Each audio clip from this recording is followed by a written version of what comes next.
Cette présentation vous est proposée par Non-Profit Accounting Basics, un projet de la Fondation éducative de la Greater Washington Society of CPA. Caroline Mullen vous donne 5 conseils pour une gestion réussie des subventions. Numéro 1. C'est un travail d'équipe. Traitez le processus de gestion des subventions comme un travail d'équipe. L'équipe financière de développement et l'équipe de programme doivent travailler ensemble tout au long du cycle, de l'élaboration de la proposition au rapport final. Coordonnez dès le départ les calendriers et les résultats attendus. Le personnel du programme doit travailler en étroite collaboration avec le personnel du développement pour élaborer la proposition de projet en identifiant les activités clés et les résultats souhaités. De même, le personnel du programme doit travailler avec le service financier pour élaborer un budget qui estime avec précision les besoins de financement du programme. Assurez-vous que tous les départements sont à l'aise avec les délais proposés et les dates d'échéance des rapports. Le travail d'équipe doit se poursuivre après l'octroi de la subvention.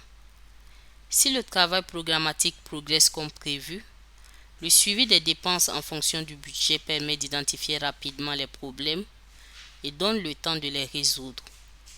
Il est beaucoup plus facile de demander une extension de la subvention ou une modification du budget à l'avance plutôt qu'après coup. Une mauvaise communication interne avec des départements fonctionnant indépendamment augmente vos chances d'avoir des problèmes à la fin de la période de subvention, ce qui peut entraîner la nécessité de restituer les fonds. Vous pouvez éviter cela en travaillant en étroite collaboration. Numéro 2. Soyez organisé. Lorsque vous élaborez un budget pour une proposition, assurez-vous que le format correspond à votre plan comptable. Veillez à ne pas détailler les dépenses dans le budget d'une proposition d'une manière que vous ne pouvez pas suivre dans votre système comptable. Sinon, vous risquez de vous retrouver coincé dans des rapports manuels à forte intensité de main-d'œuvre qui risquent davantage de contenir des erreurs ou de poser des problèmes lors d'un audit. Si un bailleur de fonds exige quelque chose de différent de ce que votre système comptable peut suivre, assurez-vous d'effectuer les changements à l'avance afin d'assurer un suivi précis avant le début du programme. Mettez en place un système au début du processus de proposition pour suivre les documents de correspondance et les produits livrables. Votre système doit être clair et facile à comprendre, de sorte que si votre organisation change de personnel pendant la période de subvention, il sera facile de trouver les documents pertinents. Par exemple, la subvention vous demandera de présenter un rapport financier qui compare les dépenses réelles au budget soumis dans la proposition. Vous ne voulez pas vous retrouver dans une situation où vous ne pouvez pas trouver une copie du budget de la proposition ou vous ne savez pas quel était le budget final soumis. Établissez un calendrier qui retrace toutes les échéances de vos rapports. Il est important de s'assurer que toutes les dates d'échéance pertinentes sont suivies afin de ne pas manquer une échéance de rapport et risquer de retarder un paiement. En particulier, si votre organisation reçoit plusieurs subventions, il peut être utile d'avoir une vue d'ensemble des rapports pour l'année. Prêtez attention au calendrier des vacances et aux activités institutionnelles telles que l'audit annuel et la fin de l'exercice financier afin de pouvoir planifier en conséquence les problèmes. Convenez d'échéances internes qui précèdent les échéances des bailleurs de fonds afin d'avoir le temps d'examiner ce qui est soumis. Numéro 3. Soyez réaliste. Avez-vous la capacité de réaliser ce que vous proposez? Si vos plans impliquent l'embauche de personnel supplémentaire ou de consultants, votre budget et le calendrier du projet reflètent-ils le temps nécessaire pour embaucher et intégrer un nouveau membre de l'équipe? En quoi la subvention que vous demandez aurait-elle un impact sur la capacité de votre organisation à réaliser d'autres programmes? Soyez conscient des autres engagements financiers que vous avez et assurez-vous que vous êtes toujours en mesure de respecter les exigences du programme et du budget. N'oubliez pas, par exemple, que pour le personnel salarié exonéré, Travailler plus de 40 heures diminue le taux horaire effectif de cette personne. Si la seule façon pour votre organisation de respecter les objectifs de plusieurs programmes est de travailler plus de 40 heures par semaine, mais que vous avez établi vos budgets de subvention en supposant un taux de 40 heures par semaine, vous risquez d'avoir des problèmes de sous-utilisation. Le budget couvre-t-il le coût réel de la prestation du programme? Sinon, disposez-vous d'un financement adéquat provenant d'autres sources pour combler la différence? De nombreux bailleurs de fonds fixent des limites aux frais généraux ou autres coûts indirects qui sont inférieurs au coût réel imputable à un programme. Il est important d'évaluer et de comprendre les implications de cette situation pour votre organisation dès le départ.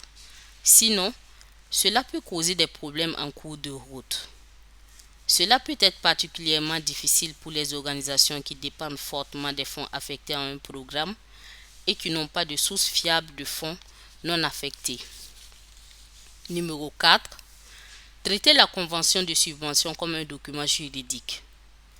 Envisagez de mettre en place un processus interne d'examen de la subvention afin de vous assurer que toutes les personnes concernées ont la possibilité de lire la convention et d'en comprendre les termes avant la signature de la lettre.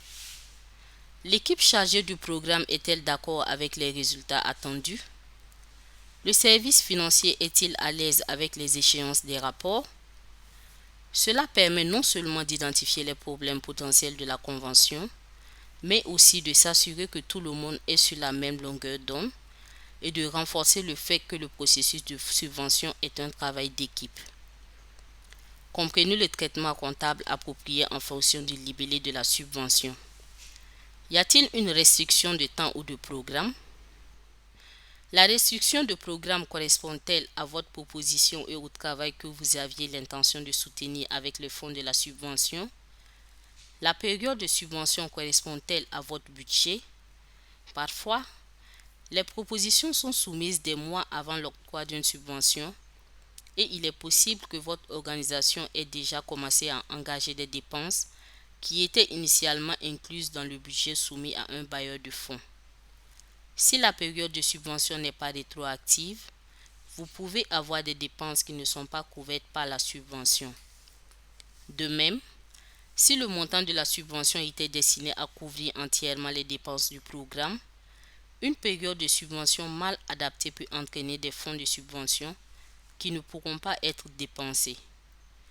Faites particulièrement attention à l'existence d'une clause conditionnelle dans la convention de subvention qui aurait un impact sur le moment où vous enregistrez le revenu.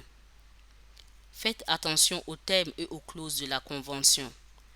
Certaines conventions de subvention comprennent les clauses relatives à l'utilisation du nom de la fondation, à la propriété du travail produit, à l'attribution des tâches et à la diffusion des rapports finaux ou des produits développés. Par exemple, une nouvelle tendance parmi les fondations est d'exiger que le travail produit à l'aide de fonds de subvention soit mis à disposition en source ouverte, sans protection des droits d'auteur. Certaines conditions doivent simplement être notées pour que vous soyez sûr de les respecter, tandis que d'autres peuvent nécessiter des délibérations internes au sein de votre organisation pour vous assurer que vous êtes à l'aise pour les accepter en échange des fonds de subvention. Envisagez de demander à une partie extérieure, comme votre auditeur ou votre conseiller juridique, d'examiner la convention de subvention si vous avez des inquiétudes. Il est préférable de comprendre les implications dès le départ plutôt qu'après coup. Et surtout, n'ayez pas peur de parler aux financeurs si votre examen met en évidence des problèmes dans la convention. Par exemple, si le rapport financier est censé être remis aux financeurs 15 jours après la fin de la période de subvention, demandez une date ultérieure afin de vous assurer que vous avez suffisamment de temps pour préparer un rapport précis. De même, si la période de subvention ne correspond pas à la proposition, demandez au financeur s'il envisage de permettre l'application rétroactive des dépenses. Vous n'obtiendrez pas toujours un oui, mais vous pourriez être surpris de voir combien de fois vous êtes en mesure de travailler avec votre financeur pour obtenir un accord qui convient aux deux parties. Cinquièmement, communiquer.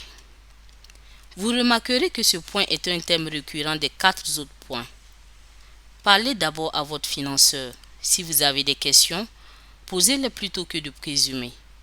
Si vous pensez avoir des problèmes avec le budget ou le calendrier du projet, faites-le lui savoir à l'avance. Respectez son temps et ne le harcelez pas. Mais n'ayez pas peur de maintenir une ligne de communication ouverte. Parlez-en en interne. Si le service financier comprend le travail programmatique, il peut aider à préparer des budgets plus précis. Si l'équipe de développement comprend les contraintes du département financier, elle peut aider à faire en sorte que les délais soient respectés. Il ne s'agit là que d'exemples simples, mais les avantages d'une bonne communication peuvent être beaucoup plus larges. Suivez les communications importantes. Si un bailleur de fonds accepte de modifier une date limite de présentation des rapports ou une modification du budget, assurez-vous que le bailleur de fonds vous le fait savoir par écrit et que vous sauvegardez l'information avec la convention de subvention. Sans documentation, les engagements et les promesses peuvent disparaître. L'élaboration d'un bon processus de gestion des subventions peut prendre un certain temps, mais l'effort en vaut la peine. En travaillant ensemble, en étant organisé, réaliste, détaillé et communicatif, vous pouvez développer l'efficacité, réduire le risque de mauvaise gestion des fonds et améliorer vos relations avec les financeurs.